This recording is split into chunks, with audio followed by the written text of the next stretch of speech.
Om.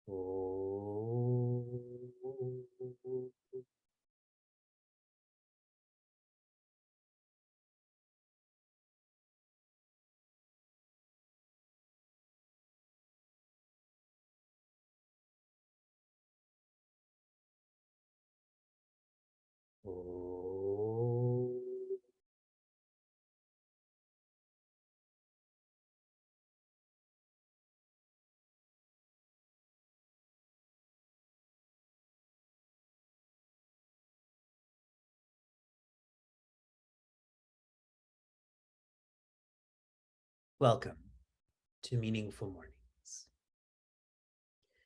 Yesterday morning, Shuka and Vyasa got their first COVID vaccinations. And since we were together, then Sheila and I got our second boosters also. The first 3 needles that I got towards COVID, I was completely fine. But yesterday's really knocked me out. My body hurt, my head was on fire, and I had to travel from Niagara to Buffalo to Baltimore to Boston. And as I was hurting because of this vaccination, I was thinking to myself, looking around at all those on the airplane and airport and so on, that what I'm going through is hard, but not having a COVID vaccination would be harder in terms of sickness, in terms of death. Now, extrapolating this to meaningful mornings,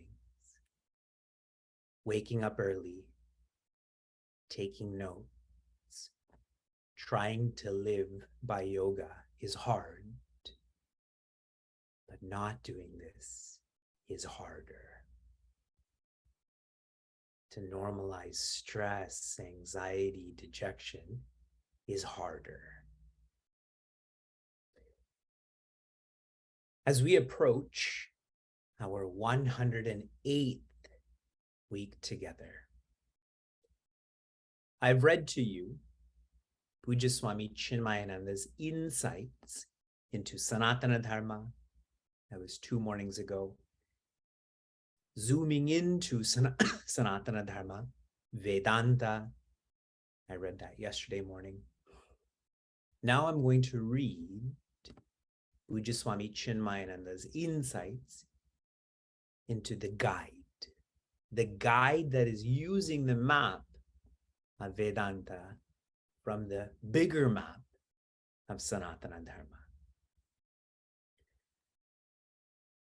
Those who approach truth without this healthy understanding cannot expect to evolve spiritually or benefit themselves by religion any more than, perhaps, acquiring a superficial discipline in their outer behavior in the world of things and beings.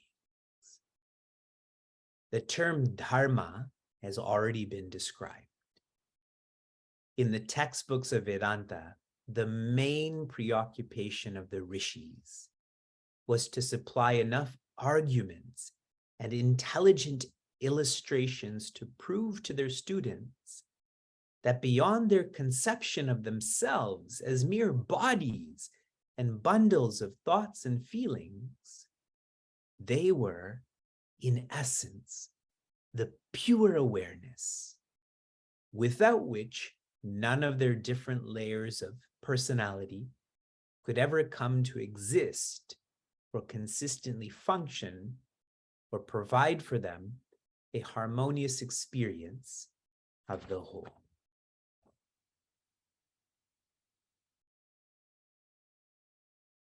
Our maps, Sanatana Dharma, Vedanta, our guides, the rishis, Pujya Swami Chinmayananda, their nature is of love.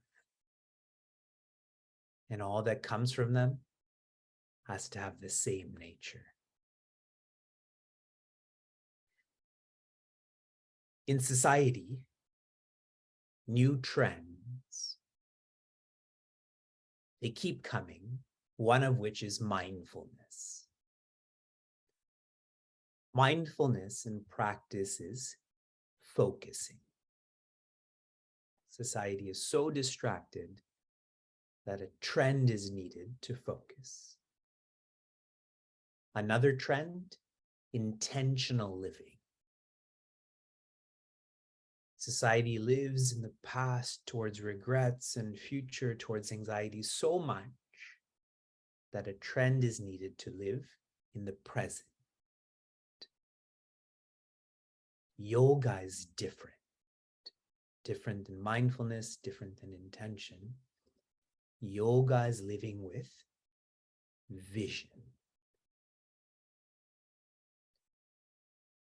The one who is living by yoga, following this path, their vision is to quieten their mind in every experience. Not a particular space, not a particular time. It is a way of life. When one becomes quiet enough, then they have faith in Raja Vidya. They have faith in this trust triangle, map, guide, divinity. Raja Vidya leads to Raja Guhya,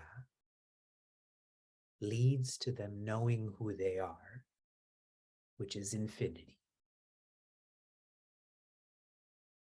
We most definitely do not need to know all of the secrets in the world. You most definitely do need to know who you are. What's closer to you than you? Chapter 9, verse 4 is a revealing verse. It is a humbling verse. I'm reading the translation again because it connects to verse 5. All this world is pervaded by me in my unmanifest form. All beings exist in me, but I do not dwell in them.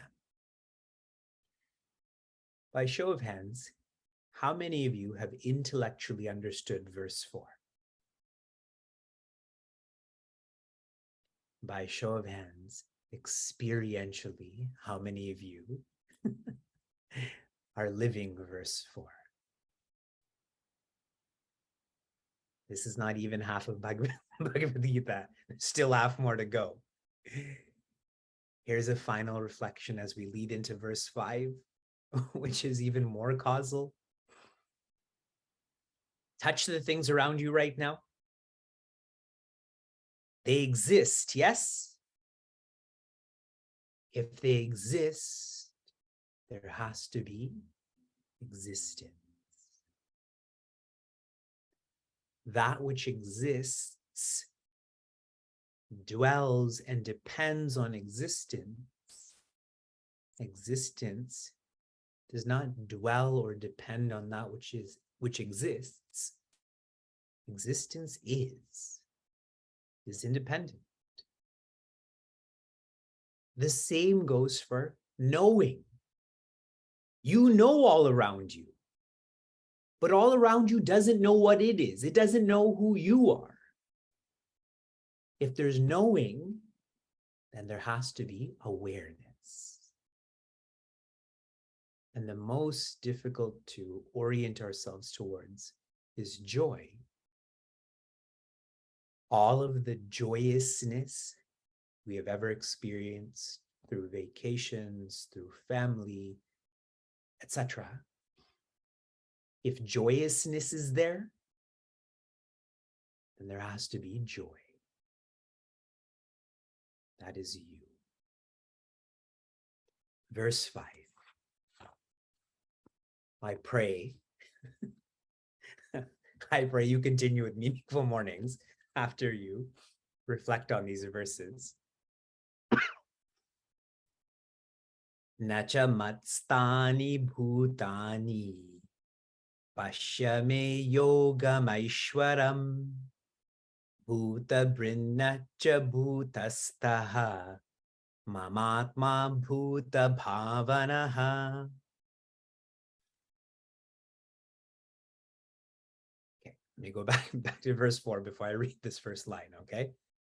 In verse 4, please acknowledge if this is what Sri Krishna taught. They exist in me. They depend on me. Did he teach that? Yes or no? You're all like, maybe. Who knows?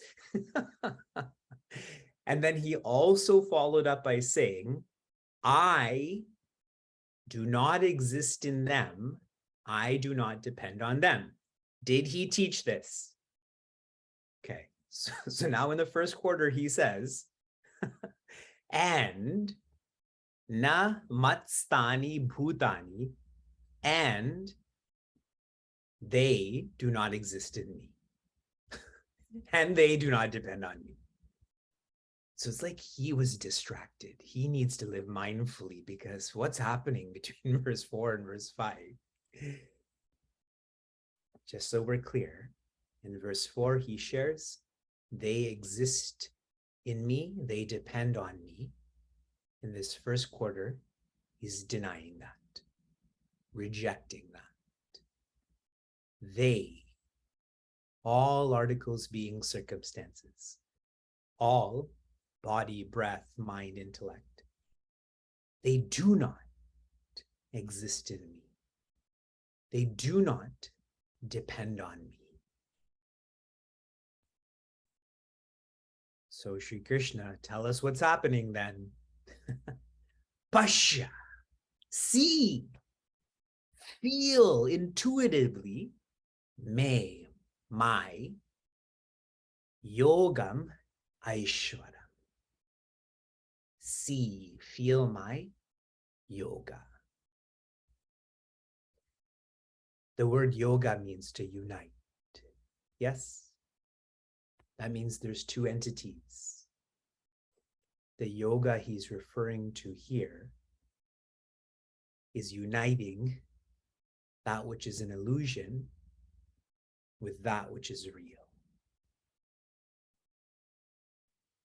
Another way to describe this in Bhagavad Gita is Maya. See my Maya. Feel my Maya. If you can see this, if you can feel this, then how will you live? Like the illusion is just an appearance. Earlier, we had shared that this appearance is that of forms and names. Forms and names. We're perpetually interacting with forms and names that exist, completely ignoring that if they exist, there is existence. And then I had also shared terms like, for us to have fun with the appearance. How should we relate to the functional? Have fun. It's built into the word functional. But in having fun, you don't depend on that. You only interdepend on that. When I play soccer, I have so much fun, but I don't care if I win or lose. It's functional. Though I'm like a professional soccer player, but I've chosen otherwise. I've sacrificed that for this community. See the interdependence. And he intensifies his messaging. Bhuta Brit, I support beings. Na cha bhutastaha. I support all beings, but I do not dwell in all beings. And the implication of this is he is facilitating yoga, Maya, the appearance. He is facilitating this. He used the word me, which means my. Next quarter, he says mama, which means my. Why would you live for this distant expression of Sri Krishna that is Maya when you can live for Sri Krishna? Giving you some visuals for this. When you wake up from a dream, what is your relationship with that dream? You smile, nod, and move. Yes? That entire dream universe, which we felt to be so real when we wake up, where did it go? It's not like it's put in a box.